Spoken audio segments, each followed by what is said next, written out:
مگر 4 کو جب ہدایت کا معیار بنایا ہے تو نبی جب نہیں بھیجے گا تو قیامت تک آئیڈیل آنے کے لیے ضروری ہے کہ وہ 4 میں سے 3 آتے رہیں ہوتے رہیں، لیکن جو جنہیں بنیاد حاصل ہے وہ ہیں صحابہ کرام۔ صحابہ کرام سے ریلیٹڈ جو لوگ آئیں گے صحابہ کی اتباع میں، پھر صحابہ کرام کے بعد تابعین کی اتباع میں، پھر ان کے بعد تبع تابعین کی اتباع میں، یہ بلیو اور اتباع کا سلسلہ رہے گا تو یہی انعام یافتہ بندے ہیں۔ اور اسی شجرہ طیبہ کو تقلید کا بھی عنوان دیا گیا ہے، اتباع کا عنوان دیا گیا ہے۔ کوئی الگ دنیا آپ نہیں بسا سکتے، کیونکہ معیار ہدایت اللہ پاک نے فکس کر دیا ہے قرآن پاک میں، اور قانونی حیثیت دے دی ہے اسی، اور قانونی حیثیت جب اللہ کسی کو دے دیتا ہے تو اس میں چینجنگ نہیں ہو سکتی۔ خود فرماتا ہے لا تبدیل لکلمات اللہ، میرے قانون میں کوئی تبدیلی نہیں کر سکتا، کوئی تبدیلی نہیں کر سکتا۔ آپ کو کتنی بھی ضرورت ہو جائے لیکن آپ ظہر کی 4 رکعت کو 3 رکعت یا 5 رکعت نہیں کر سکتے۔ ہاں مسافر ہیں تو آپ پھر 4 رکعت نہیں کر سکتے، کیونکہ یہ فکس ہے، من عند اللہ ہے، یہ جانب شریعت سے ہے۔ اس لیے ہمیں جو بنیادی طور پر اللہ پاک نے رکھے ہیں کانسیپٹ توحید و رسالت کا، اس کو فالو کرنا ہے۔ آج کی جو میں نے سورہ کوثر کی تلاوت کی ہے، اس میں خصوصاً مجھے ان شانئک هو الابتر پر تھوڑی سی گفتگو کرنی ہے، اور چونکہ اتفاق دیکھیں کہ اس سال بھی الحمدللہ ثم الحمدللہ شہر حیدرآباد سے ہمارے حجاج کرام گئے تھے، اور جو باہر رہتے ہیں وہ انہوں نے فون کیا تھا کہ میں مدینہ جا رہا ہوں۔ کیا بتاؤ، سبحان اللہ، جملہ سن کر کے ایسا لگتا ہے کہ بس دی اینڈ ہو جائے اب اس جملے کے بعد اپنا، سبحان اللہ، میں مدینہ جا رہا ہوں۔ خدا وہ سفر سب کو نصیب فرمائے۔ جانتے ہیں جو لوگ نگیٹو ہیں نا، وہ بھی زیارت حرمین بولتے ہیں، اور حرمین کا مطلب سمجھتے ہیں؟ حرم بولے تو حرم کعبہ، اور حرمین بولے تو حرم کعبہ اور حرم مدینہ۔ زیارت حرمین کو 2 حرم کی زیارت، اور پھر کتابوں میں دیکھیے تو زیارت مدینہ کو بدعت کہتے ہیں، حرمین بھی بول رہے ہیں اور بدعت کہتے ہیں۔ ایسا کیسے ہو سکتا ہے؟ اللہ پاک آپ کی سوچ کو، سمجھ کو اپنے حبیب کی محبت میں ہمیشہ رکھے، تب جا کر کے جو بولیں گے وہی کریں گے، جو کریں گے وہی بولیں گے، یہ اکول ہوگا، تطابق ہوگا آپ کے قول و فعل میں۔ نہیں تو بولیں گے ایک، کریں گے ایک، ایسا ہوگا، اور آپ ہی اپنے عمل میں پھنس جائیں گے۔ اللہ پاک آپ کو شاد رکھے نبی کی محبت میں۔ تو آئے پہلے سب سے بارگاہ رسالت میں ہم سب بھی چلتے ہیں۔ حضور پاک صلی اللہ علیہ وسلم کی مدینہ کی زیارت، یہ حضور کی زیارت ہے۔ مدینہ طیبہ کی زیارت کرنے والے جس بھی ارادے سے جائیں گے، اس ارادے کے تحت اللہ سبحانہ اسے اس کی سعادت بخشے گا۔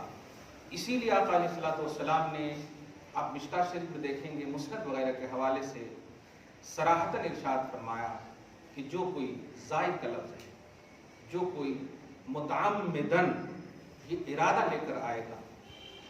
اچھا، اس جملے میں ایک اور لفظ ہے، نقطے کی بات دیکھیں کہ جو کوئی میری حیات کے بعد، اس لفظ پہ غور کیجیے، یہاں ڈویژن بھی نبی بالکل ختم کر دے، جو کوئی بعد مماتی، میرے وصال کے بعد، میرے ظاہری چشم عالم سے چھپ جانے کے بعد میری بارگاہ کی زیارت کرنے آئے گا، کمن زارا فی حیاتی، تو وہ ایسا ہے جیسے کہ اس نے میری زندگی میں زیارت کی۔ سبحان اللہ، اس لفظ پر غور کریں، بڑا اچھا سما ہے، الحمدللہ، اچھی کلائمیٹ محسوس ہو رہی ہے۔ کمن زارا فی حیاتی، کہ جو کوئی میرے انتقال کے بعد، یہ تم کھل کر کہیے جو ابھی جا رہے ہیں، لیکن لفظ میرے پر غور کیجیے گا۔ اگر آپ نے یہ سوچا کہ میں میوزیم میں وہاں سونا خریدوں گا، وہاں یہ خریدوں گا، وہ خریدوں گا، تو پھر فائدہ نہیں۔ جس نے میری زیارت کی میرے انتقال کے بعد، وہ ایسے ہی ہے، جان بوجھ متعمدن، جس نے میری زیارت کرنے کے ارادے کی غرض سے آیا میرے انتقال کے بعد، تو ایسے ہی ہے جیسے کہ اس نے میری حیات میں زیارت کی۔ اس لفظ پر غور کیجئے تو شان دیکھیے آپ کی نظر آئے گی میری حیات میں زیارت کرنے والے کو صحابہ کہتے ہیں. مطلب آپ کا حشر صحابہ کے ساتھ ہوگا. کیا بات ہے. کہ نہیں چاہتے ہیں کہ آپ افضل البشر کے ساتھ حشر ہو آپ کا, کیونکہ بشر تو ہیں ہی آپ, تو افضل البشر بننا کیسے نہیں چاہتے. افضل البشر کے ساتھ حشر ہوگا, عادل الاصحاب کے ساتھ حشر ہوگا, جامع القرآن کے ساتھ حشر ہوگا, مولائے کائنات کے ساتھ حشر ہوگا, حسنین کریمین کے ساتھ حشر ہوگا. نبی فرماتے ہیں صلی اللہ علیہ وسلم. اس لیے ایک پہلو تو یہ ہے زیارت. اور یاد رکھیے گا, اب شرعی مسئلہ بھی بتا دوں آپ کو, کسی کا اس میں اختلاف نہیں. حضور پاک صلی اللہ علیہ وسلم کے روضہ پاک کی زیارت اعظم واجبات میں سے ہے. اب اعظم واجبات کیا ہے؟ اعظم واجبات بولے تو تمام واجبات ایک طرف اور حضور کی زیارت ایک طرف, سب سے عظیم واجبات میں سے. یہ اگر چک ہو گئی نا تو اللہ تعالیٰ کیئر بھی نہیں کرے گا آپ کی طرف, توجہ بھی نہیں دے گا آپ کو.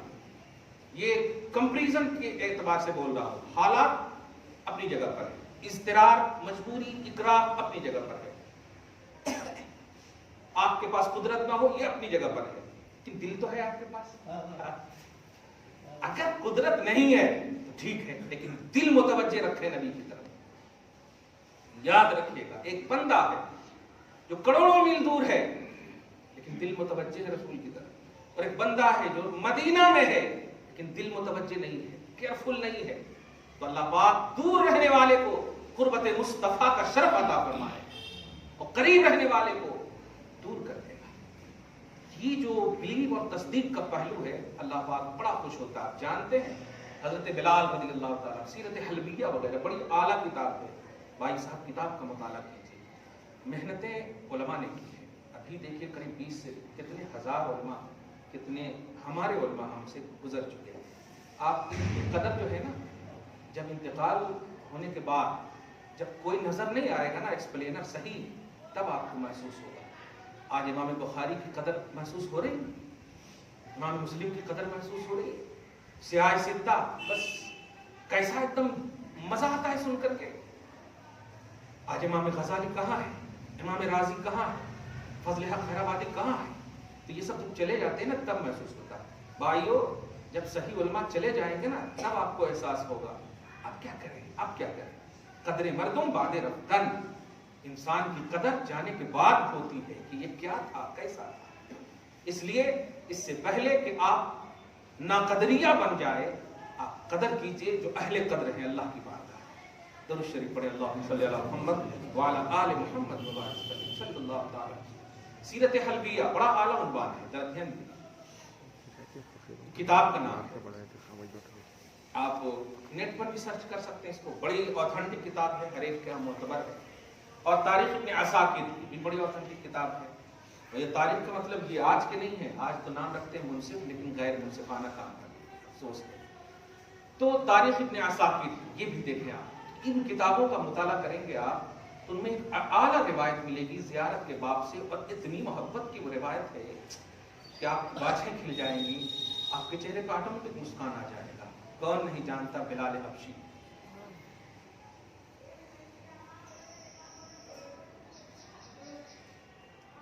بڑے بڑے گوروں کی بخشش ہوگی اگر اتباع ان کی کسی نے کی. حبش کے رہنے والے ہیں, حبشی ہیں. بلال حبشی بعد وصال مصطفیٰ حضور پاک صلی اللہ علیہ وسلم کے وصال کے بعد عشق کے اتنے اعلیٰ منزل پر فائز تھے, بڑی منزل پر فائز تھے. بلکہ اگر معیار عشق کہیں بلال کو بعد میں آنے والے کے لیے تو بالکل صحیح ہے. بڑے عشق محبت کی اس اعلیٰ کڑی کا نام ہے جس میں خود کو فنا کر دیتا ہے بندہ اپنے معشوق کے لیے, اپنے محبوب کے لیے. یہ غلط نہیں ہے. آج تو افسوس ہوتا ہے دنیا کے حسن کے لیے خود کو فنا کر دے رہے, چھلانگ لگا کے مر جاتے, خودکشی کر دے رہے. نہیں, فنا ہونا بھی ہو تو فنا فی رسول ہو جاؤ. اب فنا فی رسول ہو جاؤ گے تو فنا فی اللہ ہو جاؤ گے.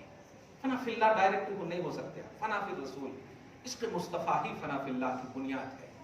حضور پاک صلی اللہ علیہ وسلم کے وصال پاک کے بعد حضرت بلال حبشی ہجرت کر کے چلے گئے حلب پر. اب جب چلے گئے تھے مطلب اسی بنیاد پہ کیا کروں، ہر در و دیوار کو دیکھتا ہوں تو بس حضور حضور حضور، ہر طرف جہاں بھی چلتا ہوں تو حضور، جس طرح دیکھتا ہوں تو حضور. چلے گئے. محبت کی یہ بھی ایک کڑی ہے کہ معشوق کی ظاہری اداؤں کو، مرکز نگاہ کو، مشاہدہ وقت کو، ان سب کو ظاہری طور پر بھلانے کی کوشش کرنا، یہ بھی ہجرت کا ایک کانسیپٹ ہے. خیر، حضرت بلال حبشی جب چلے گئے تو جانے کے بعد ابن کثیر نے بھی غالباً روایت کیا ہے، زمانہ گزرا، عرصے گزرے، اچانک حضرت بلال سوئے ہوئے ہیں. کیا بات ہے، تم زیارت کا خیال تو کرو، نبی خود زیارت کروا دیں. سبحان آقا علیہ الصلوۃ والسلام زیارت پاک سے مشرف فرماتے ہیں.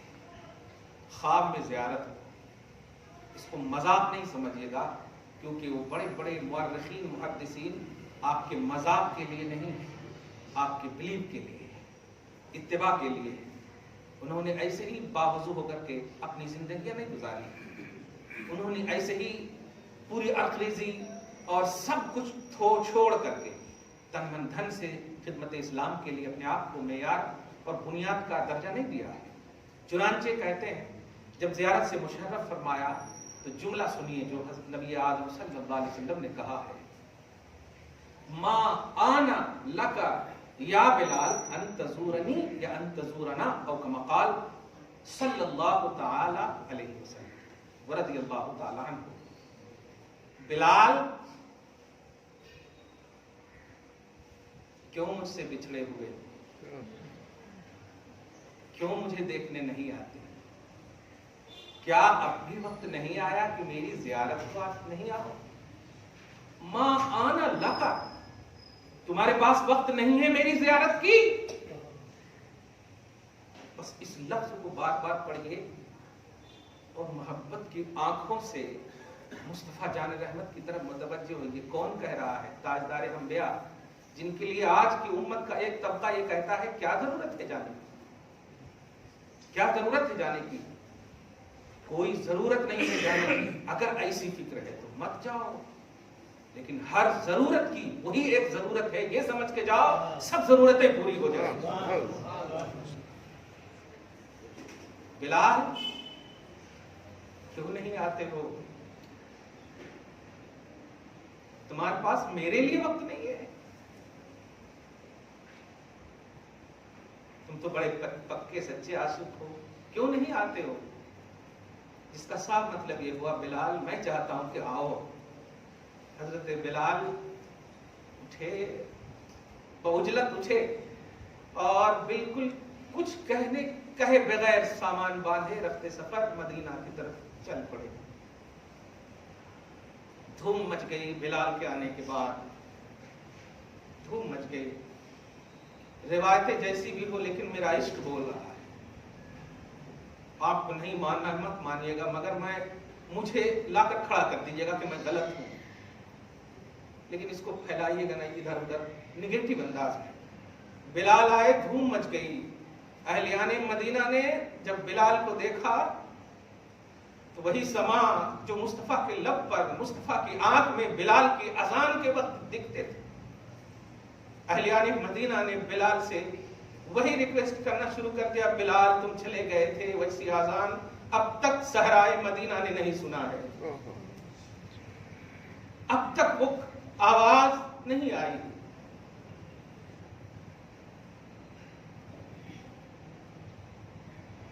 بلال نے کہا نہیں، میں تار نہیں لا سکوں گا، میں اذان نہیں دوں گا، کیونکہ میں اذان جب دیتا تھا تو رخ مصطفیٰ سامنے ہوتا تھا. میں جب اشہد ان محمد رسول اللہ کہتا تھا جلوہ زیور سامنے ہوتا تھا.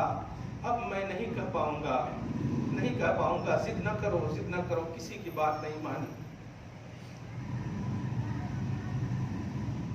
اتنے میں اہلیان مدینہ کو ایک بات سوچی. اس وقت خانوادہ مصطفیٰ عظیم الشان شان کے ساتھ مدینہ میں آباد مکمل طور پر. کہا بلال ایسا کیسے ہو سکتا ہے جب تم آئے ہو تو ہم وہ سنیں گے تاکہ مصطفیٰ کے خیال کی یاد تازی ہو سکے۔ چنانچہ امام حسین علی مقام رضی اللہ تعالیٰ عنہ کے پاس لوگ گئے، شہزادے آپ کی بات بلال نہیں ٹالیں گے، آپ کی بات بلال نہیں ٹالیں گے۔ ایسا ہی ہوا، جب کہا تو عمر میں جو بھی ہوں، لیکن صحابہ کا عقیدہ تھا، اہل بیت اطہار، تم نہ کرو کہ تمہاری تعظیم ہوگی، تم بنو ویسے، خدا کی قسم بڑے بھی تمہارے قدم کو چومیں گے۔ ظاہری طور پر عمر میں چھوٹے تھے، لیکن جب بلال جو عمر میں بڑے ہیں خواہش کرتے ہیں تو بلال کہتے ہیں شہزادے نہیں، مجھ سے نہیں ہو سکے گا۔ حسین کہتے ہیں میں آرڈر کرتا، میں حکم دیتا۔ تو بلال نے کہا اب تو آپ کی حکم کی اتباع ہوگی۔ چنانچہ آذان دینا شروع کیے، صدائیں لگائی، اللہ اکبر کی، اشہد ان لا الہ الا اللہ تک صدائیں مکمل طور پر لگی رہی، اشہد ان محمد رسول اللہ کی میم بھی بول نہ سکے۔ ابن کثیر نے اپنی تاریخ میں اگرچہ روایتاً سندن فقہ کی کتاب ہے ہدایہ، اس کے حاشیہ میں آپ دیکھیں گے جا کر، تو کہا ہے کہ سندن صحیح نہیں ہے، تو صحیح نہ ہونے کا مطلب یہ نہیں کہ غلط ہے، ضعیف بھی ہے تو معتبر ہے۔ مگر میں نے پہلے ہی کہہ دیا ہے، آپ کو نہیں ماننا تو مت مانیے گا، میں عشق کی دنیا میں، محبت کی دنیا میں بول رہا ہوں۔ اور یاد رکھیے گا مٹی کھانا حرام ہے، لیکن عشق کے نبی میں اگر کوئی کھائے تو شفا ہے۔ خون پھینکنا واجب ہے، لیکن محبت مصطفیٰ میں بغیر حکم رسول کے اگر پی لے تو اللہ کی بارگاہ میں مقبول ہے، محبوب ہے۔ اس بات کو سمجھیے گا، کوئی فرائض اور واجبات کی نہیں، محبت کی بات کہہ رہا ہوں جو بیس آف نجات ہے۔ آذان نہیں دے سکے، محمد رسول اللہ کا جملہ نہ کہہ سکے، شہزادے نے کہا کہو، کہا نہیں ہو سکتا، وہ جلوہ مصطفیٰ نہیں ہے میرے سامنے، میں نہیں بول سکتا، چنانچہ نہیں بول سکے۔ میں ان تمام روایتوں کے بعد اس منظر کو بھی لاتا ہوں جو امام فتح الباری نے، صاحب فتح الباری نے نقل کی ہے، اس کو بھی نقل کر دوں یہاں پر۔ جب فتح مکہ ہوا تھا تو مکہ فتح ہونے کے بعد نماز کا جب وقت ہوا تو جو شرط تھی اذان، اس وقت جو ہے حضرت بلال ہی مامور تھے۔ درود شریف پڑھیں، اللہم صلی علی محمد وعلی آل محمد مبارک وسلم۔ بلال نے اذن رسول پا کر کے آذان دینا سوچا، لیکن سوچتے سوچتے سوچ ہی رہے ہیں تو نبی اعظم صلی اللہ علیہ وآلہ وسلم ارشاد فرماتے بلال کیا توقف ہے، کیا تأمل ہے، کیا غور و فکر ہے، اذان دو، نماز کا وقت ہونے والا ہے، ٹائم ہو گیا ہے اذان کا۔ یا رسول اللہ ہم تو آپ کے ساتھ سفر و حضر میں ہمیشہ رہے ہیں اور اذان دیے ہیں، مجھے پوائنٹ آف اذان تو معلوم تھا ہمیشہ کے لیے، لیکن یہاں سمجھ میں نہیں آ رہا کہ کس طرف رخ کر کے اور چہرہ کر کے اذان دوں، کعبہ میں ہوں نا، آقا بتائیے کہاں دوں۔ سب سے پہلے آقا نے، جسے پورے عرب کے لوگوں نے، مصطفیٰ کے عاشقوں غلاموں اپنا اسٹیٹس سمجھو، جسے عرب کے لوگوں نے در و دیوار کے پیچھے کھڑا کر دیا تھا اس بلال کو، اور کہا تھا تم غلام ہو، طواف نہیں کر سکتے، غلاف کعبہ نہیں چھو سکتے، کتنا دل ٹوٹا ہوگا۔ نبی پاک نے وہ سارا ٹوٹا ہوا دل اپنے پاس رکھا تھا اور کہا بلال تمہارا بہت دل ٹوٹا ہے نا، لوگوں نے تجھے غلاف کعبہ چھونے سے روکا تھا، کعبہ کے پاس آنے سے روکا تھا، آج اس آقا کی بارگاہ میں ہو تم جو کعبہ کا غلاف نہیں، کعبہ کے اوپر تجھے چڑھائے گا، کعبہ کے اوپر چڑھائے گا۔ دنیا دیکھ لے کہ جو نبی کا عاشق اور غلام سچا ہوتا ہے، دیر تو ہو سکتی ہے اس کی عظمت و رفعت میں، لیکن دوری نہیں ہو سکتی، سیاہی دائم نہیں ہو سکتی۔ تم کعبہ نہیں، کعبہ کے اوپر چڑھ جاؤ، اور تمام انکار کرنے والے دیکھ لیں کہ بلال کا مقام بعد میں اور قبل میں کیا تھا، اور جو لوگ توحید و رسالت کی ریئلٹی کے خلاف تھے وہ اپنی آنکھوں سے دیکھا کہ جس بلال کو ہم لوگوں نے کعبہ تک آنے نہ دیا، فتح مکہ کے علم بردار نے اسے کعبہ پر چڑھا دیا ہے، کعبہ پر چڑھا دیا ہے۔ اب اور بلال کی پریشانی بڑھ گئی، اور بڑھ گئی کہ اب تو پورا مسطح ہے اور اوپر آسمان ہے، اب تو پوائنٹ آف آذان اور بھی نہیں سمجھ میں آ رہا ہے، سمت آذان کہاں ہے کہاں ہے۔ حضور پاک صلی اللہ علیہ وسلم مسکرا کر کہتے ہیں، کیا بات ہے، اسی جملے پہ غور کیجئے گا، اس مسکرانے کا جواب کہ ساری تکلیف بلال کی مصطفیٰ اپنے پاس رکھے ہوئے تھے، جو تکلیف دیا تھا، آگے بڑھنا بھی چاہتے تھے کعبہ کے خلاف کو چونے کے لیے، تو کہہ دیتے تھے غلام تم نہیں آ سکتے، یہ ڈویژن ہوتا ہے، لیکن جو توحید و رسالت کا پکا ہوتا ہے دین اسلام میں، وہاں ڈویژن سیاہ و سفید کا نہیں، وہ ایک نبی کا ایسا ہوتا ہے۔ قرآن انہیں کہتا ہے کأنہم بنیان مرصوص، سورہ صف میں آپ دیکھیں کہ سنو، نبی کا عاشق، نبی کا سچا، نبی کے لیے جینے والا مرنے والا ایسے ہی ہے جیسے شیشے میں پلائی ہوئی دیوار، بنیان مرصوص، شیشے میں پلائی ہوئی دیوار ہو، یعنی ایکوالٹی، یکسانیت کا اور ایک کمیونٹی کا ایک درس دیا ہے، ایک ہونے کا درس دیا ہے۔ تو میں نہ کرو، ایک نبی کے ہو جاؤ، اللہ پاک یہی چاہتا ہے، یہی چاہتا ہے۔ بلال کھڑے رضی اللہ تعالیٰ عنہ۔ اب اور پریشانی بڑھ گئی، عرض کرتے یا رسول اللہ نیچے تو تھوڑی پریشانی تھی، اب تو اوپر آ گیا ہوں، اب تو کوئی پوائنٹ نظر نہیں آ رہا ہے، اب کیا کروں، کیسے کروں، کدھر کروں؟ نبی آدم صلی اللہ علیہ وسلم نے ارشاد فرمایا تمہاری پریشانی کو حل کیے دیتا ہوں، دافع جملہ بلا تم پہ کروڑ درود، شافع روز جزا تم پہ کروڑ درود، اور کوئی غیب کیا تم سے نہا ہو بھلا، جب نہ خدا ہی چھپا تم پہ کروڑ درود۔ حضور پاک صلی اللہ علیہ وسلم نے کہا بلال پریشان مت ہو، آج تک تم نے کعبہ کی طرف رخ کر کے اذان دیا ہے، آؤ آج کعبہ کی طرف دیکھو، حاجیو آؤ شہنشاہ کا روضہ دیکھو، کعبہ تو دیکھ چکے، کعبے کا کعبہ دیکھو، یہ بریلی کا عشق نہیں ہے، یہ قرآن کا فرمان ہے، یہ ہماری ایکٹیویٹی نہیں ہے۔ قرآن سنیے، اللہ سبحانہ فرماتا ہے قد نرا تقلب وجهك في السماء فلنولينك قبلة ترضاها، میرے حبیب آپ کے رخ زیبا کو بار بار آسمان کی طرف کرتے ہوئے میں دیکھ رہا ہوں، آپ چاہتے ہیں کہ بیت المقدس سے اپنے چہرے کو پھیر کر کعبہ کی طرف کر لیں، تو آپ کی رضا کی خاطر میں کعبہ کو قبلہ بنا رہا ہوں۔ میرے آقا علیہ الصلوۃ والسلام کی فکر، سوچ، ارادہ، رضا، مشیت کا نام قبلہ ہے۔ کعبہ خدا کا کل بھی تھا، لیکن اس کعبہ کے قبلہ بھی محمد الرسول اللہ تھے۔ حاجیو آؤ شہنشاہ کا روضہ دیکھو، کعبہ تو دیکھ چکے، کعبے کا کعبہ دیکھو، رکن شامی سے کٹی وحشت شام غربت، آؤ جودو شہد کونین کا دریا دیکھو، کیا بات ہے۔ آپ حج کیے ہوں گے نا، تو آپ جب حجر اسود سے جاتے ہوں گے نا، تو اتنا ڈر، اتنی پریشانی، اتنا دھکم دھکا کہ ایک رکن گئے، رکن عراقی سے رکن یمانی، پھر آپ چلتے چلے جائیں، 2-3 رکن جب پہنچ جائیں گے، اور اس کے بعد جب رکن شامی کے پاس پہنچیں گے آپ، ہاں ریلیکس، کیونکہ اب اس کے بعد رکن حجر اسود آ جاتا ہے، رکن حجر اسود اور شامی کے درمیان جو ہے اتنی بھیڑ نہیں رہتی ہے۔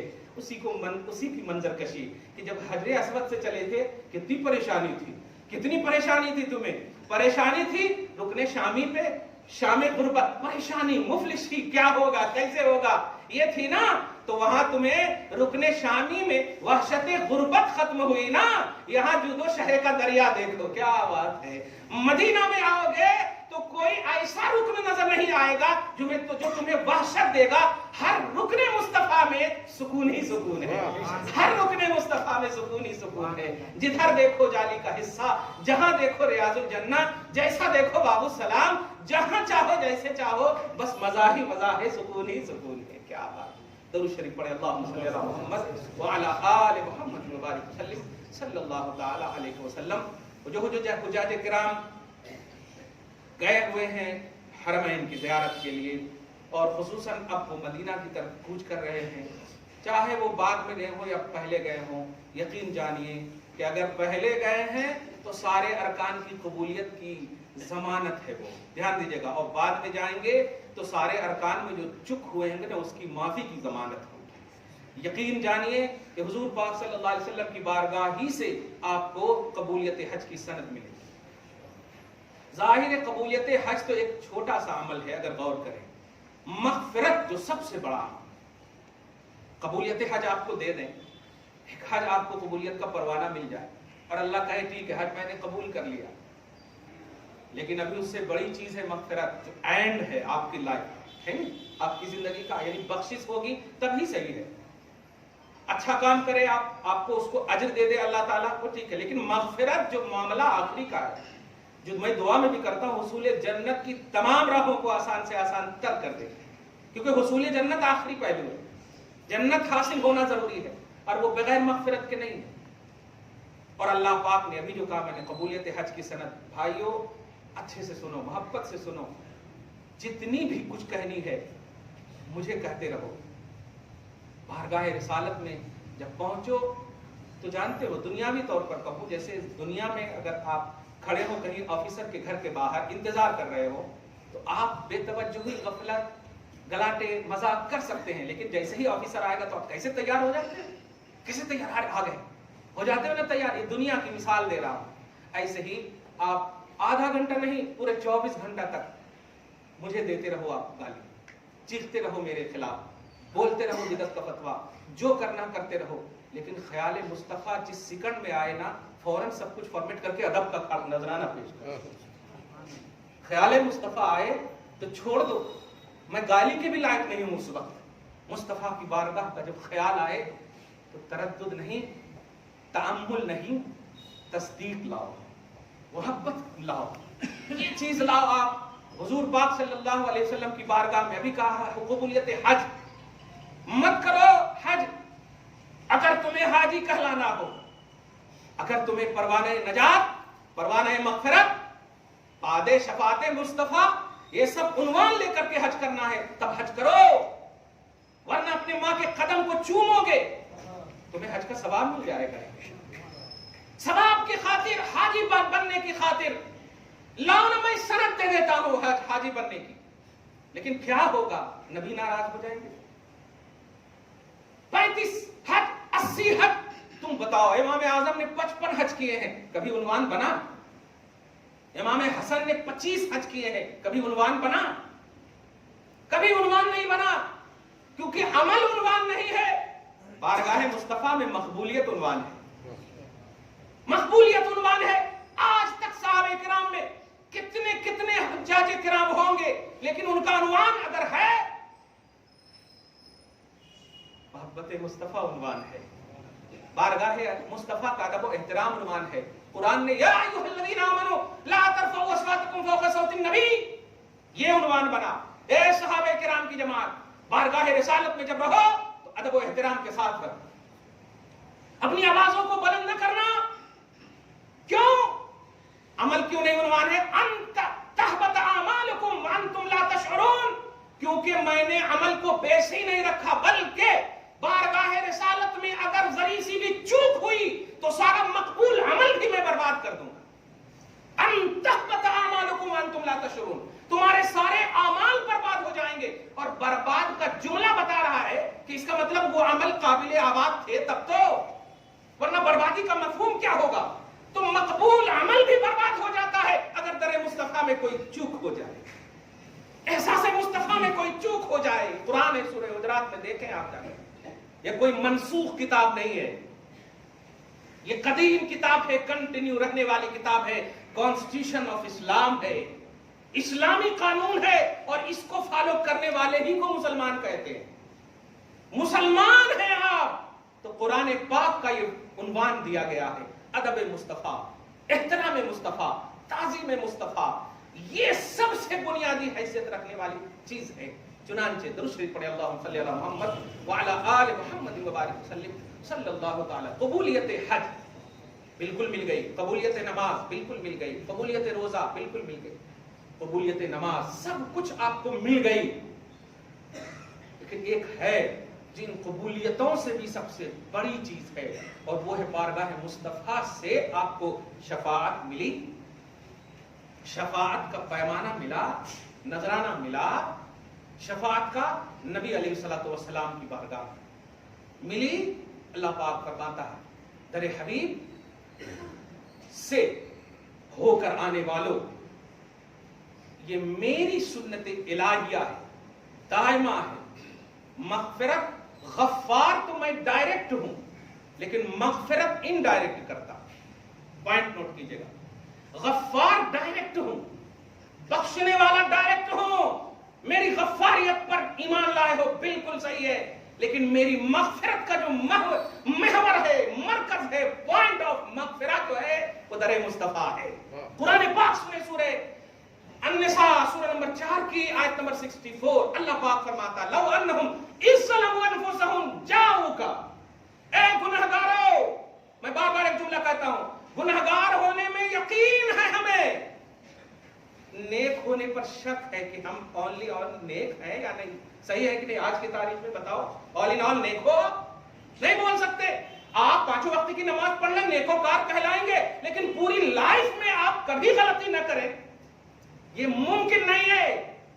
تو گنہگار ہونا یقین ہے، لائف میں کبھی بھی غلطی گنہگار ہیں، اور اسی حوالے سے اللہ فرما رہا اے گنہگارو، اگر گناہ کر لیے ہو تو مسجد کے کونے میں نہیں، حبیب کے در پر چلو۔ جاؤ کا در مصطفیٰ، اچھا جاؤ کا جاؤ نبی بھی نہیں فرمایا، یہاں پر فرمایا لوگوں گناہ کر لو، گناہ کر لو، تو خطاب آپ کو نہیں کیا، میرے حبیب میں چاہتا ہوں کہ آپ کی بارگاہ میں آئے، یہ جملہ جاؤ ہو نہیں کہا کہ لوگوں ان کے پاس جاؤ، نہیں، تعلق بالالوہیت دیکھیے، خدا سے ربط دیکھیے مصطفیٰ کا۔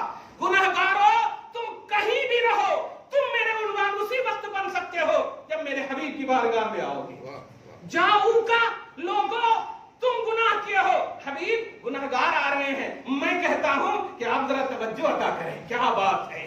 وہ گنہگارو، گنہگارو تم ہو، رہو رہو رہو، مگر میں تیار کر رہا ہوں مصطفیٰ کو، میں تیار کر رہا ہوں مصطفیٰ کو۔ جاؤ کا لوگوں آپ کی بارگاہ میں آئیں، اور اس کے بعد بھی جاؤ کا فاستغفر اللہ، آپ کی بارگاہ میں آ کر مغفرت مجھ سے مانگے۔ اس لفظ پر غور کیجئے گا، آپ کی بارگاہ میں آئے مغفرت مجھ سے مانگے۔ آپ بدل سکتے ہو، بدل سکتے ہو اس آیت کو؟ ہے ہمت آپ کو؟ کیا آپ ایسے ملعون جیسی فکر رکھتے ہیں جو 26 آیتوں کے بدلنے کی فکریں رکھتے ہیں؟ نہیں، بدلنے کی آیت سوچ بھی لیں گے آپ تباہ ہو جائیں گے۔ جاؤکا کے بعد فاستغفر اللہ، تیرے رسول پہ حاضری، پھر مغفرت مانگو۔ اور میرے حبیب کو میں تیار کیا ہوں نا، میرے حبیب آپ کی بارگاہ میں آ گئے، ہاں کیا مانگ رہے ہیں؟ مغفرت۔ ایک اور کنڈیشن رکھتا، آپ کی بارگاہ میں صرف آنا ہی، جسے آپ لوگ آئے آ گئے، ایسے کھڑے رہتے ہیں، میں نے خود دیکھے ایسے کھڑے رہتے ہیں، کیسی محرومی قسمت ہے۔ ابو بکر اپنے منہ میں کنکڑی رکھ لے، افضل البشر، ادب کا یہ مقام، اور وہاں جا کے ایسے پیچھے ہاتھ کیے ہوئے اور ایسے دیکھ رہے ویسے دیکھ رہے، کمال ہے۔ لیکن ایک کنڈیشن ہے میرے حبیب، آنے کے بعد بھی، مغفرت مانگنے کے بعد بھی، سب سے اہم عقیدہ واستغفر لهم الرسول۔ اس جملے پہ غور کیجئے، یہاں پر اب کا نہیں ہے۔ جو لوگ لا الہ الا اللہ محمد الرسول اللہ، اس لفظ رسول کا جو ترانہ گاتے ہیں اور کہتے ہیں کہ ہم بلیور ہیں اور مومن ہیں، وہی کہہ رہا ہے مولا رسول سے عقیدہ شفاعت رکھو، واستغفر لهم الرسول، اور رسول ان کے لیے مغفرت طلب کرے، یہ آنے والے کا عقیدہ ہو، یہ آنے والے کا عقیدہ ہو۔ تم مانگو گے، تمہاری مانگ میں چوک ہو سکتی ہے، لیکن تیرے لیے میرا حبیب مانگے گا تو چوک نہیں ہو سکتی ہے۔ واستغفر لهم الرسول، رسول مغفرت طلب کریں گے تیرے لیے، تو اب سنو پروانہ، لوجد اللہ توابا رحیما، تب جا کر کے یہ آنے والے گنہگار آپ کے در سے مجھ سے مانگیں گے مغفرت، آپ شفاعت کریں گے تو میں رحم بھی کر دوں گا، توبہ بھی قبول کر دوں گا۔ کون سی چیز ہے بتائیے؟ مغفرت سے بڑی کوئی چیز ہے؟ کوئی چیز بڑی نہیں ہے، اور وہ کنڈیشنلی ہے، اللہ کے رسول کی بارگاہ میں حاضر ہو کر عقیدہ شفاعت رکھ کر اس کے بعد مہر الوہیت لگتی ہے، مصطفیٰ لب ہلائیں گے تب مغفرت ملے گی۔ دعا ہے اللہ آپ کو شاد رکھے، آباد رکھے، ہر طرح سے آپ کو شاد رکھے، آباد رکھے۔ آج کی اس خصوصی گفتگو کو قبول فرمائے، آمین بجاہ سید المرسلین، وما علینا الا البلاغ المبین۔ جو سنت نہیں پڑھ سکے سنت پڑھ